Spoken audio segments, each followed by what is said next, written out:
आज सतगुरुवार के वरदानी दिवस की आपको ढेर सारी शुभकामनाएं। ओम शांति। 9 मई 2024 के ईश्वरीय महावाक्य। पहले एक नज़र मुरली के मुख्य पॉइंट्स पर।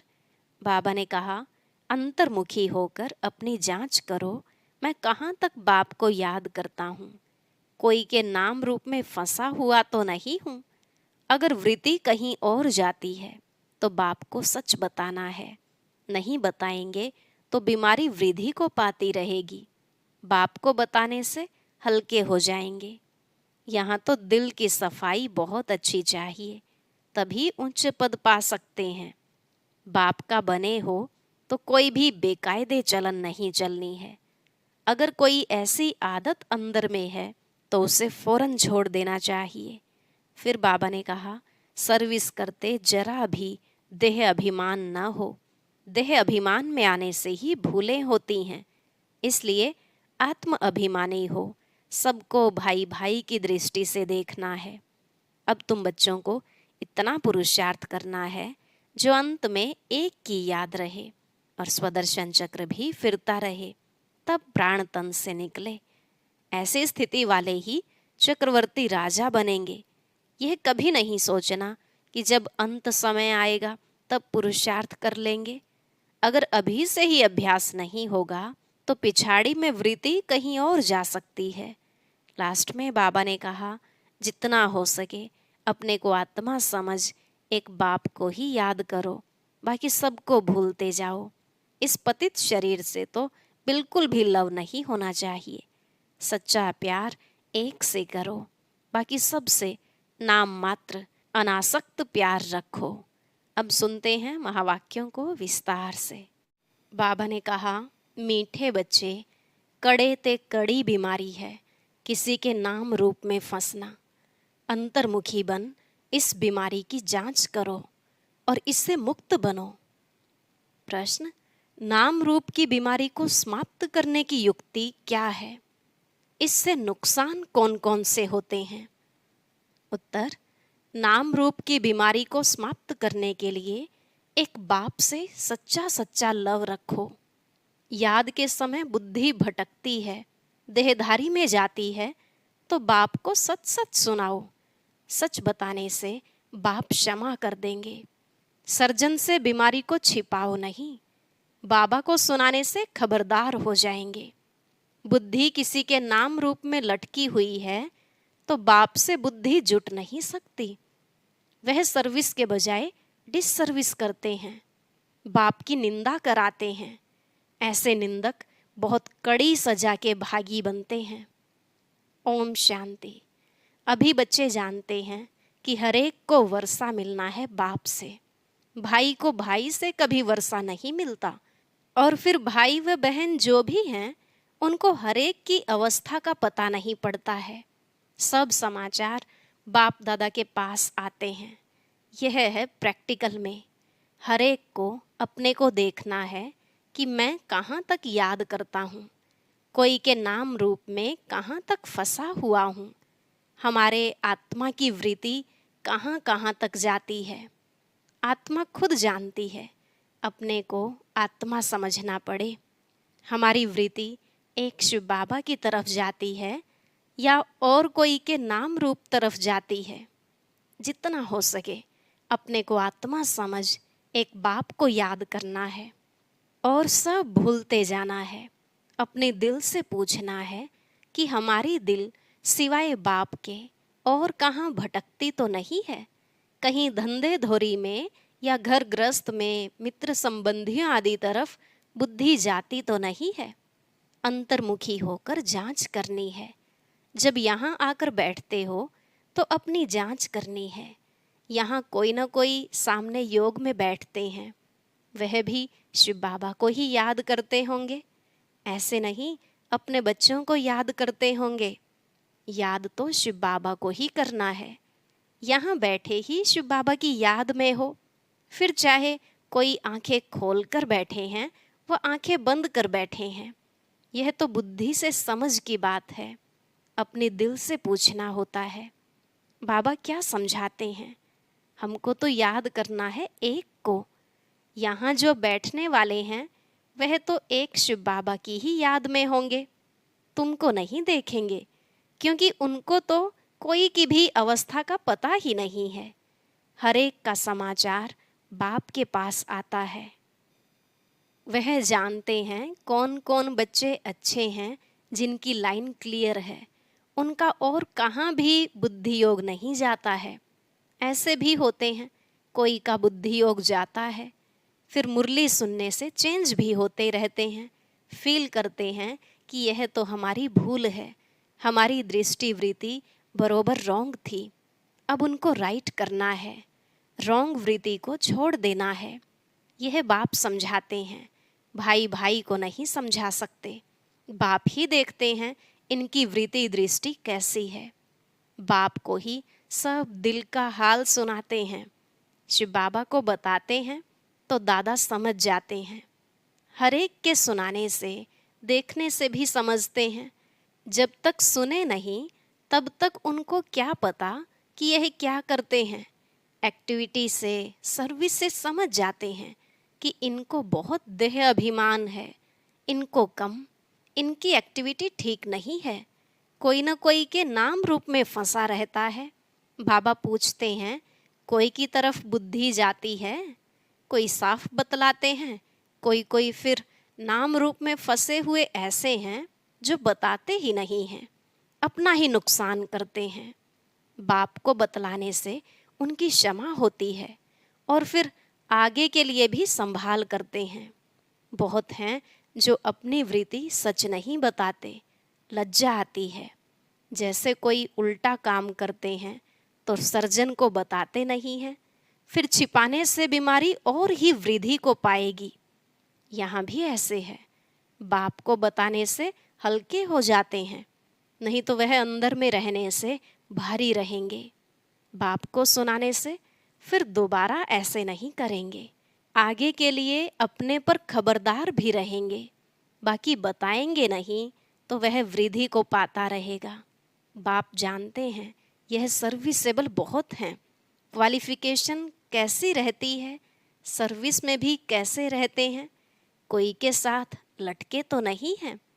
हर एक की जन्म पत्री को देखते हैं, फिर इतना उनसे लव रखते हैं, कशिश करते हैं। कोई तो बहुत अच्छी सर्विस करते हैं, कभी भी कहाँ उन्हों का बुद्धि योग नहीं जाता। हाँ, पहले जाता था, अब खबरदार हैं। बताते हैं, बाबा अब मैं खबरदार हूँ, आगे बहुत भूलें करते थे। समझते हैं देह अभिमान में आने से भूले ही होंगी, फिर पद तो भ्रष्ट हो जाएगा। भल किसको पता नहीं पड़ता है, परंतु पद तो भ्रष्ट हो ही जाएगा। दिल की सफाई इसमें बहुत चाहिए, तब तो उच्च पद पाएंगे। उनकी बुद्धि में बहुत सफाई रहती है, जैसे इन लक्ष्मी नारायण की आत्मा में सफाई रहती है ना, तब तो उच्च पद पाया है।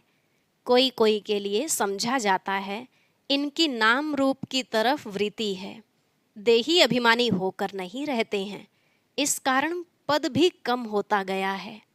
राजा से लेकर रंक तक नंबरवार पद तो है ना, यह क्यों होता है, इसको भी समझना चाहिए। नंबरवार तो जरूर बनते ही हैं, कलाएं कम होती ही रहती हैं। जो 16 कला संपूर्ण हैं वह फिर 14 कला में आ जाते हैं। ऐसे थोड़ा थोड़ा कम होते होते कलाएं उतरती तो जरूर हैं। 14 कला हैं तो भी अच्छा, फिर वाम मार्ग में उतरते हैं तो विकारी बन जाते हैं, आयु ही कम हो जाती है, फिर रजो तमो गुणी बनते जाते हैं, कम होते होते पुराने होते जाते हैं, आत्मा शरीर से पुरानी होती जाती है। यह सारा ज्ञान अभी तुम बच्चों में है, कैसे 16 कला से नीचे उतरते उतरते फिर मनुष्य बन जाते हैं। देवताओं की मत तो होती नहीं, बाप की मत मिली, फिर 21 जन्म मत मिलने की दरकार ही नहीं रहती है। यही ईश्वरीय मत तुम्हारी 21 जन्म चलती है।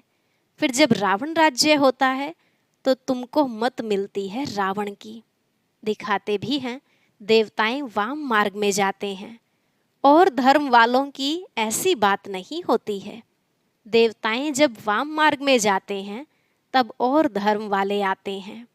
बाप समझाते हैं, बच्चे अभी तो तुम्हें वापस जाना है। यह पुरानी दुनिया है। ड्रामा में यह भी मेरा पार्ट है।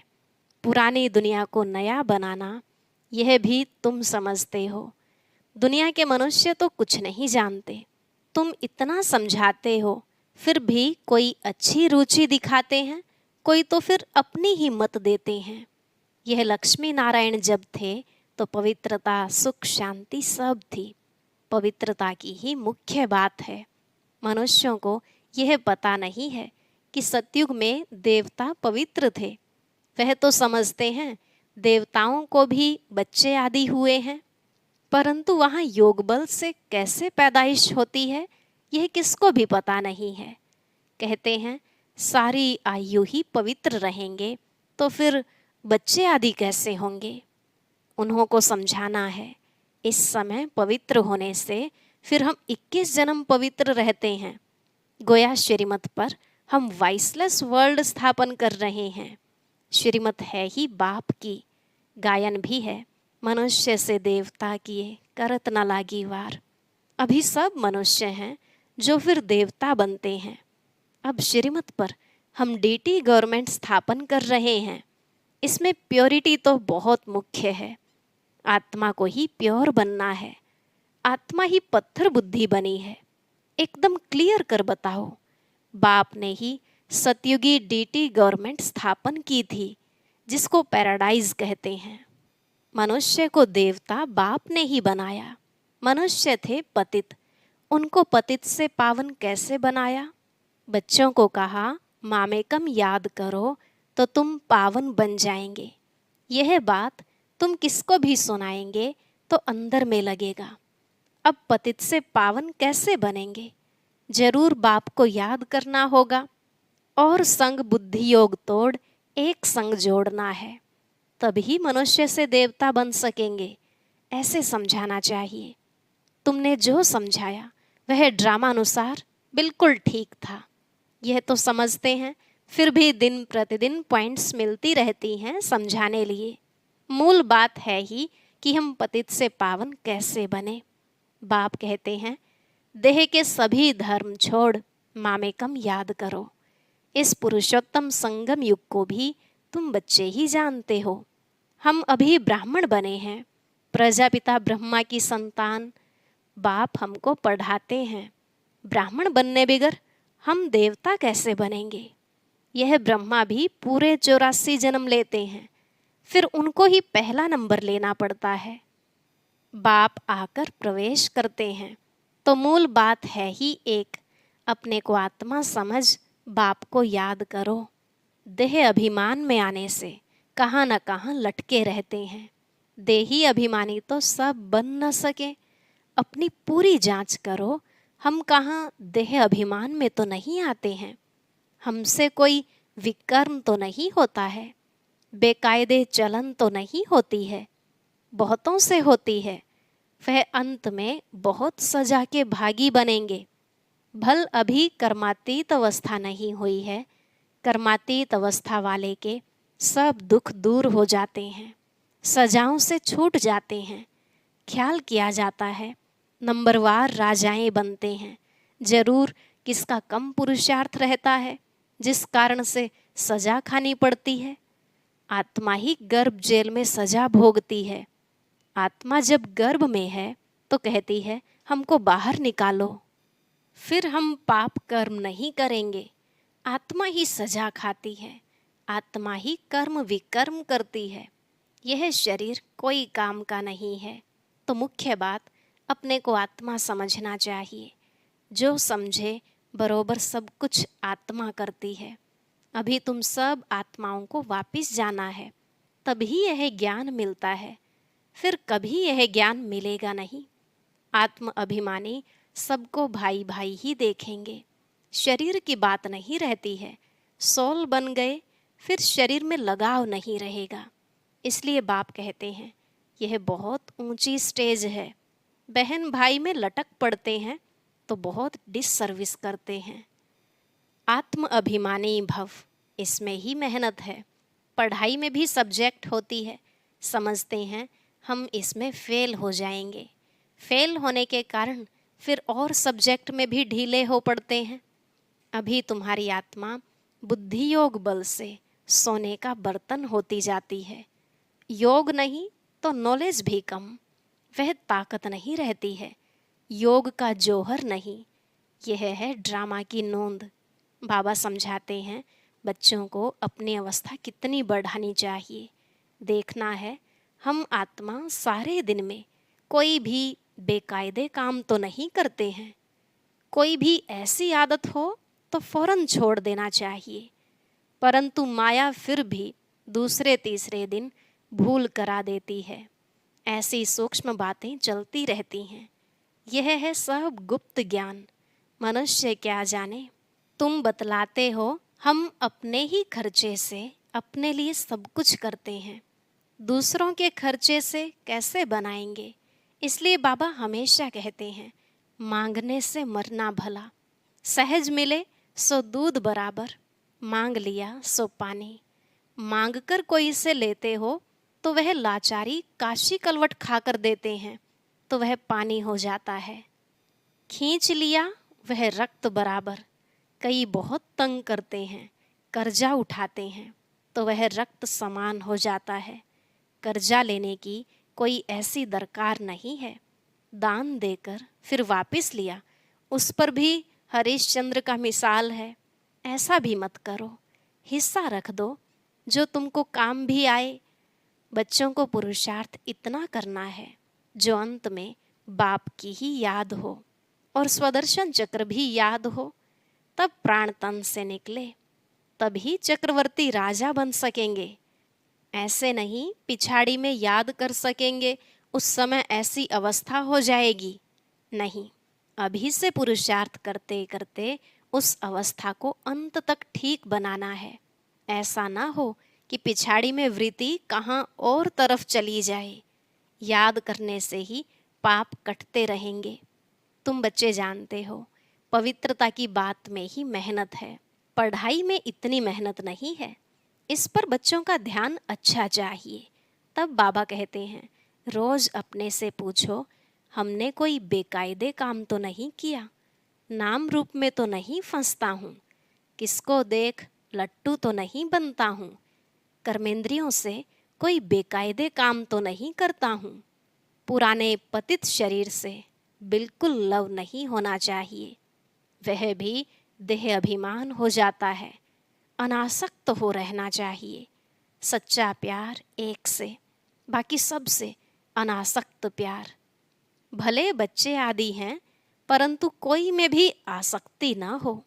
जानते हैं यह जो कुछ भी देखते हैं सब खत्म हो जाएगा, तो उनसे प्यार सारा निकल जाता है। एक में ही प्यार रहे, बाकी नाम मात्र, अनासक्त। अच्छा, मीठे मीठे सिकिलधे बच्चों प्रति माता पिता बाप दादा का याद प्यार और गुड मॉर्निंग। रूहानी बाप की रूहानी बच्चों को नमस्ते। रूहानी बच्चों की रूहानी बाप दादा को नमस्ते नमस्ते, गुड मॉर्निंग, शुक्रिया बाबा, शुक्रिया। धारणा के लिए मुख्य सार। पहला पॉइंट, अपनी वृत्ति को बहुत शुद्ध पवित्र बनाना है। कोई भी बेकायदे उल्टा काम नहीं करना है। बहुत बहुत खबरदार रहना है। बुद्धि कहाँ पर भी लटकानी नहीं है। दूसरा, सच्चा प्यार एक बाप में रखना है, बाकी सबसे अनासक्त, नाम मात्र प्यार हो। आत्म अभिमानी स्टेज ऐसी बनानी है जो शरीर में भी लगाव न रहे। आज का वरदान, स्वराज्य के संस्कारों द्वारा भविष्य राज्य अधिकार प्राप्त करने वाली तकदीरवान आत्मा भव। स्वराज्य के संस्कारों द्वारा भविष्य राज्य अधिकार प्राप्त करने वाली तकदीरवान आत्मा भव। बाबा ने कहा बहुत काल के राज्य अधिकारी बनने के संस्कार बहुत काल भविष्य राज्य अधिकारी बनाएंगे। अगर बार बार वशीभूत होते हो, अधिकारी बनने के संस्कार नहीं हैं, तो राज्य अधिकारियों के राज्य में रहेंगे, राज्य भाग्य प्राप्त नहीं होगा। तो नॉलेज के दर्पण में अपनी तकदीर की सूरत को देखो। बहुत समय के अभ्यास द्वारा अपने विशेष सहयोगी कर्मचारी व राज्य कारोबारी साथियों को अपने अधिकार से चलाओ। राजा बनो, तब कहेंगे तकदीरवान आत्मा। स्लोगन: सकाश देने की सेवा करने के लिए बेहद की वैराग्य वृत्ति को इमर्ज करो। सकाश देने की सेवा करने के लिए बेहद की वैराग्य वृत्ति को इमर्ज करो। अच्छा, ओम शांति। अब सुनते हैं आज की अव्यक्त मुरली। इसके लिए ऊपर दिए गए बॉक्स पर क्लिक करें।